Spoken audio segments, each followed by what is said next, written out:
বাবা বাবা বাবা, আজ দেখি রাজসভা পরিপূর্ণ। আহ, এই পরিপূর্ণ শোভা দেখে মনটা বড়ই আনন্দিত হয়। মহারাজের জয় হোক। নবাব বাহাদুরের একটা পত্র আছে মহারাজ। পড়ে ফেলো শুনি, নবাব বাহাদুর কি বলতে চান? মহারাজ, রাজ্যে খুব দুর্যোগ ঘনিয়ে আসছে। ইংরেজ সেনা মুর্শিদাবাদ আক্রমণ করবে বলে তৈরি হচ্ছে। এই সময় নবাব বাহাদুর তার সমস্ত অঙ্গরাজ্যকে খবর দিচ্ছে নবাবের পাশে দাঁড়াবার জন্যে, যাতে ইংরেজদের এই যুদ্ধে পরাস্ত করতে পারে। এই সকাল সকাল একটা সুযোগ এসেছে, এটাকেই ভালোভাবে হাতে নিতে হবে। মহারাজ, রাজসভা শেষ হবার পর আপনার সঙ্গে দীর্ঘ আলোচনা করব। নবাব বাহাদুরের দূত আজ রাতে বিশ্রাম করুক, কাল সকালে আমরা আমাদের মতামত জানিয়ে দেব। মতামত আবার নতুন করে জানানোর কি আছে? আমরা তো ইংরেজদের সঙ্গে লড়বো নবাব বাহাদুরের হয়ে। সে তো বটেই মহারাজ, কিন্তু তবুও একটা আলোচনার প্রয়োজন আছে। দূত, তুমি বিশ্রাম নাও। মহারাজ কাল সকালে তার মতামত জানাবেন। যথা আজ্ঞা মহারাজ। আচ্ছা, কিছু একটা পরিকল্পনা মন্ত্রীর দুষ্টু মাথায় ঘুরপাক খাচ্ছে। মহারাজ, একটা প্রশ্ন মন্ত্রী মশাইকে করতে চাই, যদি আপনি অনুমতি দেন মহারাজ। তুমি আবার প্রশ্ন করবে? আচ্ছা বেশ, কর কর কর। মন্ত্রী মশাই, মহারাজ তো তার মতামত জানিয়ে দিলেন এবং যথার্থই বলছেন। তা সত্ত্বেও গোপন পরামর্শটা কি, ওটা আমাদের একটু পরিষ্কার করে দিলে ভালো হয়। মহারাজ, গোপালের এই প্রশ্ন আমাকে অত্যন্ত আহত করলো। আমি অপমানিত বোধ করলাম। একটা বাড়ির কাছে আমাকে কৈফিয়ত দিতে হবে? হ্যাঁ, গোপাল, তোমার এই কাজের জন্য তোমাকে আমি আজকের জন্য বহিষ্কার করলাম। মন্ত্রী মশাইকে অপমান করে তুমি কিন্তু ভালো করোনি, এটাই তোমার উপযুক্ত শাস্তি। ঠিক আছে মহারাজ, আপনার আদেশ শিরোধার্য। আমি আজকের মতো রাজসভা থেকে চললাম। আপদটা গেল। কি গো, এত তাড়াতাড়ি রাজসভা থেকে ফিরে এলে? আজ মহারাজ ভালোবেসে একটু তাড়াতাড়ি ছুটি করে দিলেন গিন্নি। ভালোবেসে ছুটি? কি কেন গো? ওই মন্ত্রী মশাইকে একটু রাজসভা সম্পর্কিত কথা জিজ্ঞাসা করেছিলাম বলে। কি যে ঘুরিয়ে পেঁচিয়ে কথা বলছো, আমি তো কিছুই বুঝতে পারছি না। একদিন ছুটি পেয়েছি, ঘরের চালটা একটুখানি ভালো করে ছড়িয়ে নি। কাল থেকে তো আবার সকালে নাকে মুখে গুঁজে যাব। তবে একটা কথা তোমাকে বলে রাখি গিন্নি, মহারাজ যদি মন্ত্রীর প্ররোচনায় আমার সঙ্গে এইভাবে ব্যবহার করেন, তাহলে আমি চিরকালের মতো কৃষ্ণনগর থেকে বিদায় নেব, এই বলে দিলাম। ও মা গো, কি অলক্ষণে কথা গো! মহারাজের ওখান থেকে চলে গেলে খাবে কি? গিন্নি, একটা কথা মনে রেখো, যে খায় চিনি তারে যোগান চিন্তামণি। মহারাজ, আমি বলি কি, নবাব বাহাদুরের সাথে সামনাসামনি বসে কথা বলাটা খুব দরকার। তাই কাল দুধকে নিয়ে নবাব বাহাদুরের কাছে আপনার বার্তা পৌঁছে দিতে আমি যাব আপনার প্রতিনিধি হয়ে। বাহ বাহ বাহ, এটা তো বেশ ভালো কথা বলেছো। আমার প্রতিনিধি হয়ে কথা বলার তো দরকার আছে। মহারাজ, এটা গোপন পরামর্শ। এটা কি খোলা রাজসভায় সবার সঙ্গে করা উচিত? একদম ঠিক করেছো, মন্ত্রীর মতো কাজ করেছো। তুমি এক্ষুনি খাজাঞ্চির কাছে পথ খরচা হিসেবে কিছু নিয়ে নাও, আর কাল সকালে তুমি মুর্শিদাবাদের উদ্দেশ্যে রওনা হয়ে যাও। আপনার আদেশ শিরোধার্য মহারাজ, আমি আসি।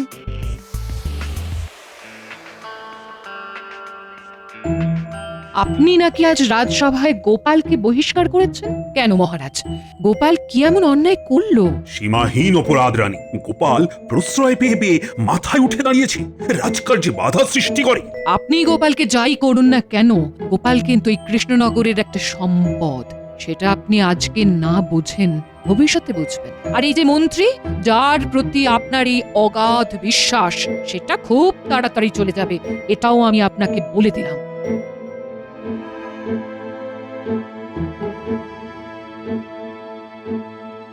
রানীমা, প্রহরী এসে গেছে।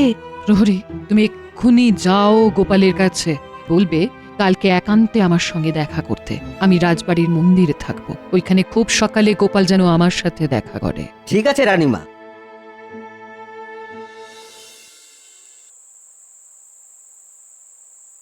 রানীমা তোমায় কত বিশ্বাস করে না? রানীমা তো এই কৃষ্ণনগরের মা গিন্নি। তাও তুমি কৃষ্ণনগর থেকে চলে যাবে বলছো? হ্যাঁ, অনেক দুঃখে বলেছি গো গিন্নি। না, আর বলবো না। গোপাল দাদা, গোপাল দাদা, গোপাল দাদা, কাল রানীমা রাজমহলের মন্দিরে থাকবেন। তুমি কাল খুব সকালে রানীমার সঙ্গে দেখা করো। প্রহরী, তুমি রানীমাকে গিয়ে বলে দাও যে আমি নির্দিষ্ট সময়ে মন্দিরে উপস্থিত থাকবো।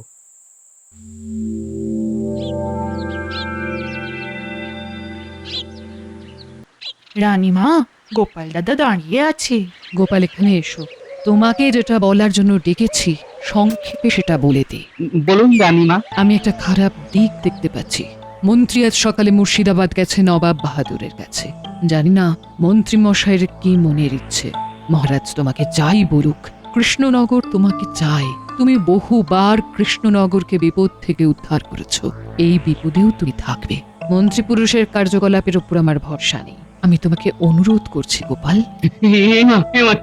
ছি রানীমা, আমাকে আমাকে পাপের ভাগই করবেন না আপনি রানীমা। আপনি আপনি আমায় আদেশ করবেন, অনুরোধ করবেন না। মা, মা, আপনার আদেশ শিরোধার্য রানীমা। আমি মহারাজকে ছেড়ে কোথাও যাব না রানীমা। এতক্ষণে আমার মন্ত্রী মুর্শিদাবাদ পৌঁছে গেছে বলেই মনে হয়। কি বলো বৈজ্ঞানিক? হ্যাঁ মহারাজ, সময় বিচার করে এইটুকু বলাই যায় যে এই মন্ত্রীমশাই এখন নবাব বাহাদুরের দরবারে উপস্থিত। হ্যাঁ। কি মন্ত্রী, রাজা কৃষ্ণচন্দ্র কি বলছে? নবাব বাহাদুর, মহারাজের মতিগতি ঠিক ভালো বুঝছি না। সে কি? হ্যাঁ উজির মশাই, সেটাই তো বিপদে। মহারাজ ভয় পাচ্ছেন। মহারাজ ইংরেজদের চটাতে চাইছেন না। বটে, কৃষ্ণচন্দ্র এত দিমাগ, নবাবের আজ্ঞা পালন করে না। আপনি কিছু ভাববেন না নবাব বাহাদুর। আরে আমি তো আছি, আমার ওপর ভরসা রাখুন। আমি বেঁচে থাকতে ইংরেজরা মুর্শিদাবাদ এবং কৃষ্ণনগরের কোনো ক্ষতি করতে পারবে না। গোপাল কি ভাবছে? গোপালের কি মত? গোপালই যত নষ্টের গোড়া নবাব বাহাদুর। গোপাল মহারাজের কানে মন্ত্র দিচ্ছে, আর মহারাজ গোপালের কথায় নাচছেন। আমার কোনো কথাই শুনছেন না। আচ্ছা, গোপালের এত উন্নতি হয়েছে, এই বিপদ থেকে উদ্ধার করতে দাও। তারপর দেখছি কত ধানি কত চাল। নবাব বাহাদুর, আমার একটা আর্জি আছে আপনার কাছে। নির্ভয় তুমি তোমার আর্জি জানাও আমার কাছে। আমি জান প্রাণ দিয়ে আপনার পাশে দাঁড়িয়ে ইংরেজদের সাথে লড়ব। বিনিময়ে শুধু কৃষ্ণনগরের মহারাজা আমাকে বানিয়ে দিন। তুমি আমার জন্য এতটা করবে, আর আমি তোমাকে এইটুকু দান করতে পারবো না? কথা দিলাম, ইংরেজদের হারিয়ে দিয়েই আমি মহারাজকে গদিচ্যুত করব, আর তোমাকে সেই সিংহাসনে বসাবো। জয় জয় নবাব বাহাদুরের জয়। একটা বাধা টপকালাম। এবার ইংরেজ সাহেবের কাছে গিয়ে ইংরেজ সাহেবের ভরসা পেতে হবে। আমি এখন চলি, অনেক কাজ পড়ে আছে তো। মন্ত্রী মশাই যে কি ঘন্ট পাকাতে গেছেন আমি বুঝতে পারছি। এখন এইটা মেরামত করতে হবে। দরকার পড়লে আমি চলে যাব মুর্শিদাবাদ, জানতে হবে মহারাজ সম্পর্কে কি কথা বলেছে। তার মানে তুমি কি বলিতে চাহিছ যে তুমি আমাদের হেল্প করিবে? পূর্ব সাহেব, আমাদের রাজা কৃষ্ণচন্দ্র রায় খুব বাজে রাজা। প্রজারা খুব রেগে আছে। তাই নাকি? তাহা হইলে ইহা খুব ভালো সংবাদ আছে। আমাদের কি করিতে হইবে? আপনাদের রাজ্য জয় হয়ে গেলে শুধু কৃষ্ণনগরের আমাকে রাজা করে দেবেন। আমার রাজা হওয়ার খুব বাসনা। Unfaithful teacher. তোমার কোনো চিন্তা নাই, আমরা চিটারদের সঙ্গে খুবই ভালো ব্যবহার করিয়া থাকি। তুমি আমার কাজ করিয়া দাও, আমি তোমার কাজ করিয়া দিব। ব্যাস ব্যাস, আপনাদের কথা মানে হাতির দাঁতের মতো। ওই একটা হিন্দি কথা জানি সাহেব, বলো বলো। মরদ কা বাত হাতি কা দাঁত। হ্যাঁ, আর একটা অনুরোধ আপনার কাছে, একটা ছাউনি কৃষ্ণনগরে করুন, তাতে আমার কথা বলতে সুবিধা হবে। ঠিক আছে, কালিকায় আমরা একটা ছাউনি কৃষ্ণনগরে করিব। ব্যাস, তাহলে আমি নির্ভয়ে কৃষ্ণনগরে যাই। তোমার সঙ্গে আমার কৃষ্ণনগরে দেখা হবে। হ্যাঁ,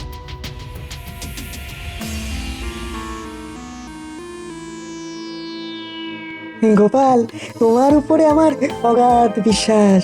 আমি কয়েকদিন ধরেই দেখছি তোমার সঙ্গে মহারাজ, মন্ত্রীমশাই এবং আরো বাকি সভাসদরা খুব খারাপ ব্যবহার করছে। ছাড়ুন তো সব, আমার চিন্তা অন্য জায়গায়, বুঝেন? মন্ত্রীমশাই কতটা খারাপ কথা মহারাজ সম্পর্কে বলেছেন সেটাই আন্দাজ করতে পারছি না, ওটা জানতে হবে। কিভাবে জানবে? কাল মন্ত্রীমশাই রাজসভায় এলে আমি মুর্শিদাবাদ যাব, ঘাটা জায়গাটা মেরামত করতে হবে তো। তোমার সাহায্য লাগবে বৈজ্ঞানিক? গোপাল, আমি কৃষ্ণনগর, মহারাজ এবং তোমার জন্য সব সময় তৈরি থাকি। আমি জানি বৈজ্ঞানিক।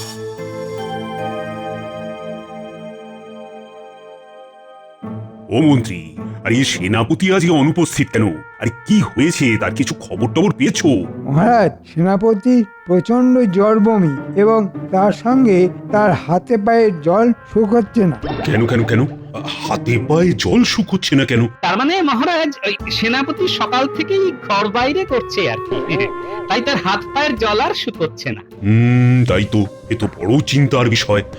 রাজবৈদ্য বরং সেনাপতিকে একবার দেখে আসবে। আমি সকালে খবর পেয়ে প্রথমে ওই সেনাপতির ঘরে গিয়ে দেখে তারপর ওষুধ দিয়ে এসেছি মহারাজ। বাবা বাবা বাবা, খুব সুন্দর কথা। তাহলে ওষুধ পড়েছে নিশ্চিত হওয়া গেল। কেমন দেখলে? খুব দুর্বল মহারাজ, তবে তবে বিশ্রাম নিলে ঠিক হয়ে যাবে। বেশ বেশ বেশ। তা মন্ত্রী, এবার কথায় আসি। মুর্শিদাবাদে সব কুশল মঙ্গল আছে তো? আমি সব কুশল মঙ্গল করেই এসেছি মহারাজ। সেটা কতটা আমাকে দেখতে হবে, কালকেই আমাকে মুর্শিদাবাদ ছুটতে হবে। মহারাজ, সেনাপতি যখন নেই, যুদ্ধের সব দায়িত্ব আমি নেব। হ্যাঁ, বলো কি? তুমি যুদ্ধের দায়িত্ব নেবে? বাবা বাবা বাবা বাবা। আমি একবার গোলাখানায় যাই, কত বারুদ আমার আছে সেটা দেখে আসা কর্তব্য। এই সময় যখন সেনাপতি নেই, যখন তখন যুদ্ধ লাগতে পারে। মন্ত্রী, আমি আমি আনন্দে আত্মহারা হচ্ছি। যত তোমাকে দেখি ততবার আনন্দ বাড়ছে। যাও যাও যাও, দেখে এসো। আমি এই যাচ্ছি আর এই আসছি। আবার কিছু একটা ঘাপলা করতে গেল, এসে বলবে গোলা বারুদ নেই। আমি নিশ্চিত যে যোগ্য হাতে কৃষ্ণনগরের ভার আছে। কি বলো পণ্ডিত? সে আর বলতে মহারাজ, আমাদের মন্ত্রী সব দিক থেকে চৌকস। মহারাজ, সর্বনাশ হয়ে গেছে। গোলাখানায় বারুদ গোলা সব শূন্য। এক্ষুনি কিছু অর্থের প্রয়োজন, আমি বারুদ গোলা নিয়ে আসি। এসব কাজে কোনো অনুমতির প্রয়োজন নেই। যাও যাও যাও, খাজাঞ্চির কাছ থেকে যত টাকা লাগে নিয়ে গোলা বারুদ নিয়ে এসো। মহারাজ, আমি এক্ষুনি লোক পাঠিয়ে গোলা বারুদ মজুত করছি। রাত্রিবেলা সব গোলা বারুদ ইংরেজদের শিবিরে নিয়ে যেতে হবে। সাহেবদের হাতে তুলে দিয়ে ওখান থেকে কিছু অর্থ নিয়ে নেব। বাহ, দুয়ে দুয়ে চার, ঠিক হয়েই যাচ্ছে।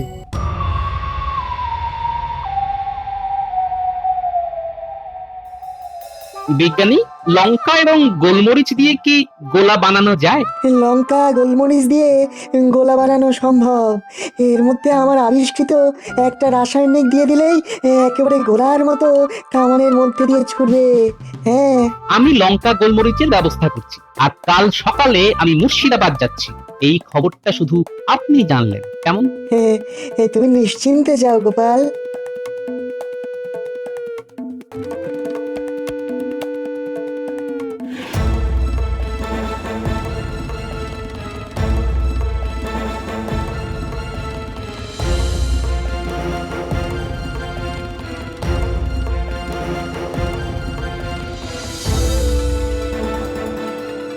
পুটি, এই পুটি, এই বাড়ি আছিস নাকি?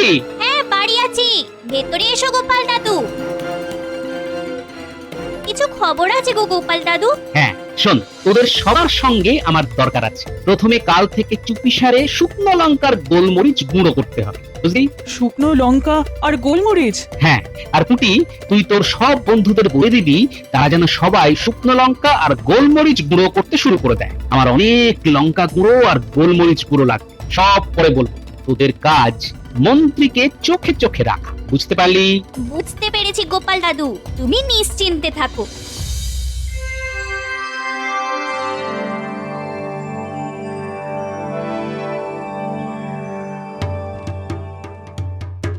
বলো কি গোপাল, মন্ত্রী তো আমার কাছে উল্টো কথা বললো। নবাব বাহাদুর, যে উল্টো সে তো উল্টো কথাই বলবে। আমাদের মহারাজ নবাব বাহাদুরকে যুদ্ধে সাহায্য করতে প্রস্তুত আছে। জাহাপানা, কাল না আমারও মন্ত্রী মশাইয়ের কথা শুনে কিরকম যেন একটা সন্দেহ হয়েছিল। তুমি কি রকম উজির হে, তোমার সন্দেহর কথা আমাকে বলবে না? হতেই পারে নবাব বাহাদুর, বড় কাজে এসব ছোটখাটো ভুল হতেই পারে। আর একটা কথা, যুদ্ধে আসবেন নাকে কাপড় বেঁধে আর চোখে কালো চশমা পরে। নাক, মুখ আর চোখকে সামলে রাখতে হবে, নইলে লঙ্কা গুঁড়ো আর গোলমরিচের ঝাল চোখ জ্বালিয়ে দেবে। আমাদের করে আবার ওই রাসায়নিক দেওয়া হচ্ছে কিনা তাই বললাম। আর তাহলে ইংরেজ বিজয় হচ্ছে? হ্যাঁ, হচ্ছে।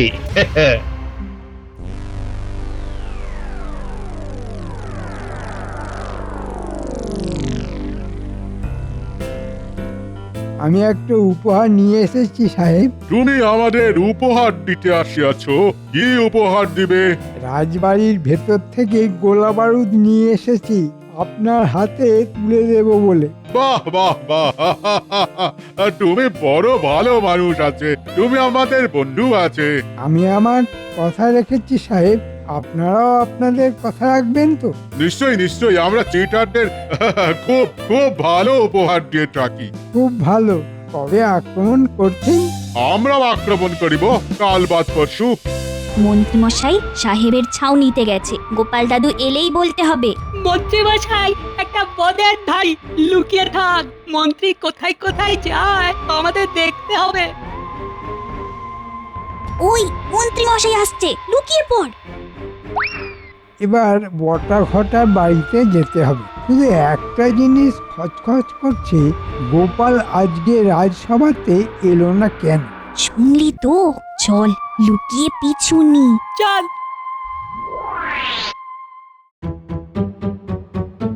মহারাজ, গোপালকে জিজ্ঞাসা করুন কাল গোপাল কাউকে কিছু না বলে কামাই করেছে কেন। হ্যাঁ গোপাল, তুমি কালকে কামাই করেছো কেন? আমাকে একটা কাজে কাল একটু বাইরে যেতে হয়েছিল মহারাজ। একজনকে ভূতে ধরেছে তো, তার জন্য ওঝার বন্দোবস্ত করতে গেছিলাম। কাকে আবার ভূতে ধরেছে? ভূত তাড়িয়েছো? ওঝা ভূতের ব্যাপারটা বুঝতে পেরে গেছে, একটু সময় নেবে, খুব ধুরন্ধর ভূত তো। দেখো, এখন কোনো সময় কামাই করা চলবে না। দেখছো না, ইংরেজরা আক্রমণ করবে বলে প্রস্তুত হচ্ছে। আরে এই সময় সলা পরামর্শ দরকার। রাজনীতিতে আমার কি প্রয়োজন মহারাজ? আমি তো ভাঁড়, লোক হাসানোই আমার কাজ। এখন ভাঁড়ের প্রয়োজন আছে। আমাদের মাথা যখন ক্লান্ত হয়ে যাবে তখন তুমি হাসাবে। কি মহারাজ, ঠিক বলেছি তো? এমন হাসাবো টের পেয়ে যাবেন মন্ত্রী মশাই। এবার রানীমার হাতে নবাব বাহাদুরের চিঠিটা দিয়ে দিলেই আমি মুক্তি পাবো। ওটা গিন্নি ঠিক করে নেবে, যতই হোক গোপাল ভাঁড়ের গিন্নি তো। কি ব্যাপার গোপালের গিন্নি, তুমি আমার সঙ্গে দেখা করতে চাও? গোপালের কি কিছু কথা আছে? আছে রান্নিমা, আছে। এই যে চিঠিটা আপনাকে দেবার জন্য পাঠিয়েছে, এটা আপনি পড়ে মহারাজকে দেবেন। নবাব বাহাদুরের চিঠি। আমি বুঝেছি, ঠিক আছে। সভার কাজ শেষ করে মহারাজ এলে আমি এই চিঠিটা মহারাজের হাতে দেব।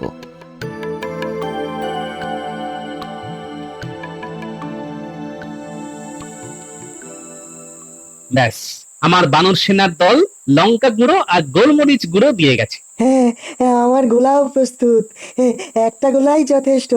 ব্যাস, আমরা নিশ্চিন্ত। নবাব বাহাদুরের চিঠিটা পড়লেন? পড়লাম। আমি তো ভাবতেই পারছি না রানী, আমার মন্ত্রী এতটা বদমাশ। গোপালের তুলনা নেই। মহারাজ এতক্ষণে জেনে গেছেন আশা করি। অসৎ মানুষ জিততে পারে না।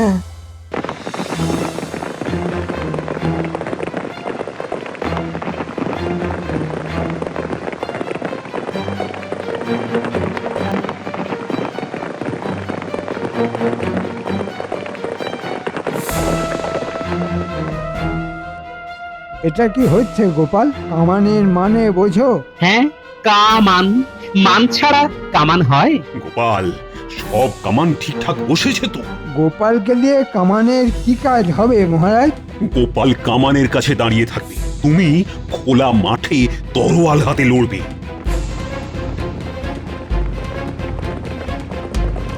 আমি আমি দূরবীন দিয়ে দেখতে পাচ্ছি ইংরেজরা আসছে ঘোড়া ছুটিয়ে। হ্যাঁ, আমাদের সৈন্য সামন্ত কোথায়? আমি আর বিজ্ঞানী হলাম সৈন্য, আর কামানগুলো হলো সামন্ত, আর আপনি হলেন সেনাপতি। নিন মহারাজ, মুখে কাপড় আর চোখে চশমা পরে নিন। চালাও কামান, গুম!